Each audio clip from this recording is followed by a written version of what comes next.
Hi, g'day. Okay, so for the last few days, we've been looking at how God is already at work in our communities and how we are created to join Him in that work that He has actually already prepared for us.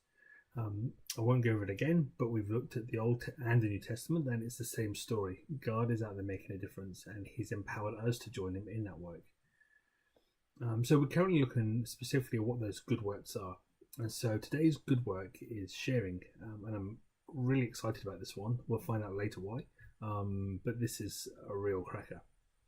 Um, Sharing is right through Scripture. It's not just in the letters. It's in the Old Testament, New Testament. It's all over the place. And I've found three particularly, I don't know, likable, enjoyable scriptures for us today. The first one is in Hebrews 13:16, where Paul says, "Do not neglect to do good and to share what you have, for such sacrifices are pleasing to God." And again, in Paul's first letter to Timothy, he says in chapter 6, verse 17, when addressing the rich, that the rich are to do good, to be rich in good works, to be generous and ready to share, thus storing up treasures for themselves as a good foundation for the future, so that they might take hold of that which is truly life. Now, that last sentence is kind of easy just to read across and pass over, but if we rewind a bit and have a focus on it, Paul is saying that to take hold of what real life is, then we need to be sharing. That's a pretty big statement, and for those of us who have perhaps sometimes shared in a significant way, we might be able to resonate with that sense of vitality and connectedness that comes from sharing. Anyway, moving on. Yesterday we were talking about the Great Commission and how the need to undertake good works has to be paired with the good news of Jesus. Otherwise, we're just building a club, rather than building a kingdom which has a king. As I was doing some research into sharing in the Bible, I stumbled across this really exciting section from the book of Isaiah, or Isaiah, depending which side of the Atlantic you come from, which really provides a complete eye-opener on the effects of being generous and sharing. So rather than rant on, I'll read the text and you can hear it for yourself. It's Isaiah 58, 5-12.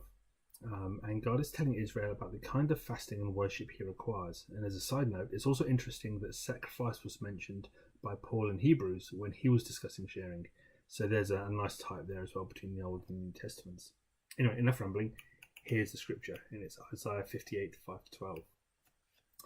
"Is this not the fast that I choose, to loose the bonds of wickedness, to undo the straps of the yoke, to let the oppressed go free, and to break every yoke?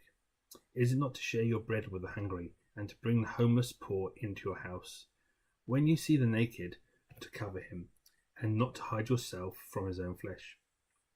Then shall your light break forth like the dawn, and your healing shall spring up speedily.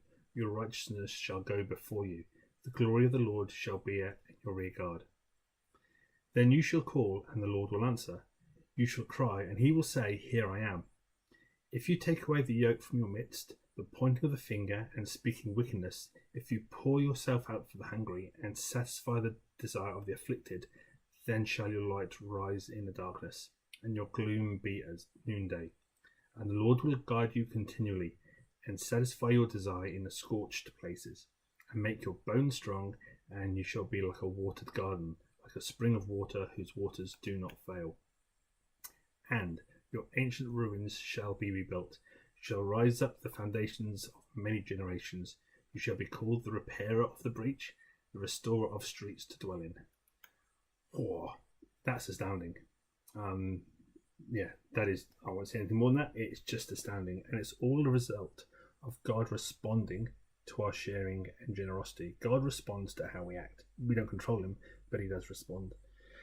So, with all of that, today's encouragement is, I think, first of all, to go over that Isaiah passage again, meditate on it, and let's get it into our souls, because I think it's at the heart of a lot of stuff, and it's clear as day. It's Isaiah 58, 5-12. And then we need to move into action. So let's start sharing, and there's 1,000 ways to do this. We pack an extra sandwich for lunch at school. When we get a coffee at work, get one for the person beside you. Give your bus seat to someone else. Lend your trailer out for the weekend. Clear a room out in your house and let people know that it's spare if anyone is in a difficult place and needs one. We should be sitting on the edge of our seat, ready and poised, looking for opportunity to share. we should be asking God every morning to provide us with an opportunity to share, and we're sure that if we do that, He will take us up on the offer. I'm convinced. Then, as an afterthought or a result of that, we should be observing and giving thanks to God for how He starts to grow and restore our lives, because the gospel is all about restoration of this broken world and reconciling it to Jesus, who is its creator. And that's what we see from the passage in Isaiah. It's the generosity and sharing and God's response of restoration and reconciliation, which is just mind-blowing. It's exciting times. So with that, I'll finish. God bless. Till tomorrow.